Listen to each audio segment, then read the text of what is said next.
and you guys would be out recruiting. Coaching staff, how do you guys approach the bye week, and are you guys able to get out and do any recruiting and such? Well, there's actually a tournament coming up to Duluth this weekend, which works out perfectly, a big high school jamboree, which will be the first time to see the high school teams this year, so that's nice. And we just adjusted the schedule for the players to give them a little bit of rest and recovery. The Ohio State trip is always a long, somewhat exhausting trip, so it worked out really well to have this weekend off. What areas are you still looking at in recruiting that need addressing?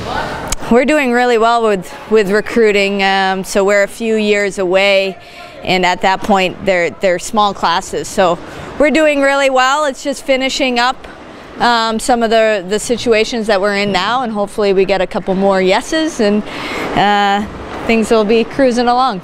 Do you have most of the 2017 and 18 locked up and are now starting to move on to 2019? I know we've seen a few pretty young verbal commitments come in. Yeah, 17's just about done. We have a couple more that we're still speaking with.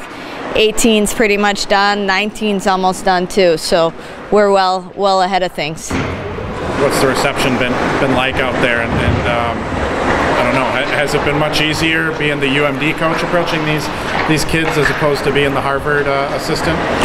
Different kids, different schools entirely. So I would say the last 6 months here have been tremendous versus the first 6 months were somewhat difficult in even getting into the conversation with some families. So as you know, we've turned the tides and we're getting quite a bit of commitments, and things are going really well. So it just takes a little time. It takes people understanding where the program's going, who we are, and getting used to the changes here. So things are going well. We're really happy with recruiting.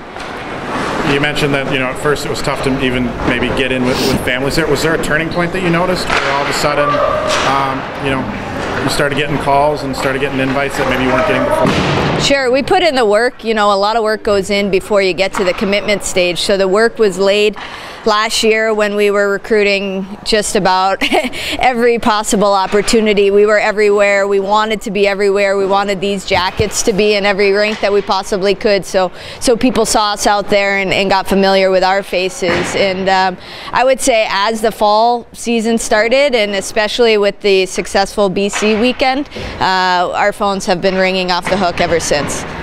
How's Chris doing on the recruiting trail? He's doing great. He's doing great. I think he adds a different dynamic just with his background, certainly with European players.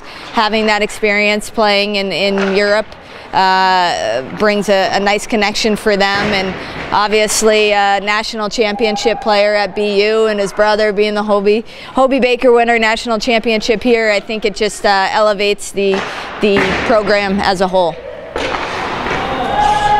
Bye week come at a good time for you, or would you rather be playing this weekend trying to ride some momentum? I think it's good. I mean, we've played 10 games already, and we're just at the beginning of November. So the break is nice. We get to, like I mentioned before, get some rest, recovery, and just evaluate things from a standpoint where what do we need to get better at. Now we have a little more time to put into things to get better versus just your couple days and then you're back at it. So it's nice. Have you identified a couple aspects of the last couple weeks that you want to improve going into North Dakota?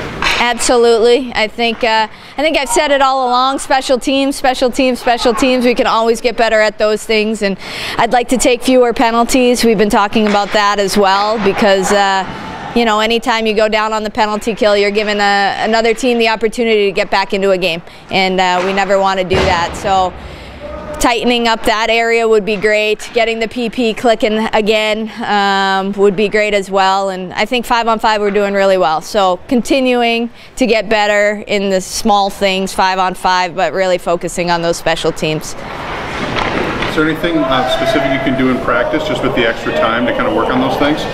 Yeah, actually we can back away from them a little bit. And I think sometimes when you work them in every single day, it becomes just overwhelming a little bit. So we won't do any special teams today, maybe not even tomorrow, and just think about other things and work on the fundamentals a little bit more, and then we'll get back into the special teams when we have to.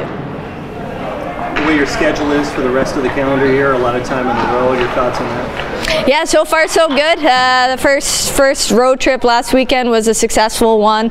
As I mentioned, one of the longer ones, and that can be a real grind. Ohio State football was home on Saturday, so we played 6 p.m. Friday, 1 p.m. Saturday. After a flight, buses, in the works, that Saturday game became quite a grind, and I was really happy that we got the win.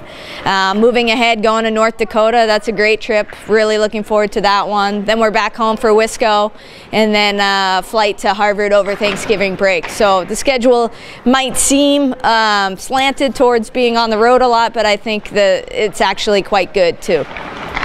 Will you guys be doing anything specific in practice to prepare for North Dakota? Sure we will.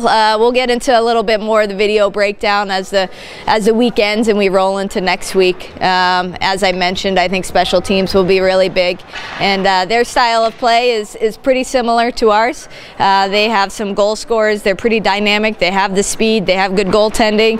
So it's going to be a really exciting series. And sometimes with those tight series, the most important thing is the special teams. So.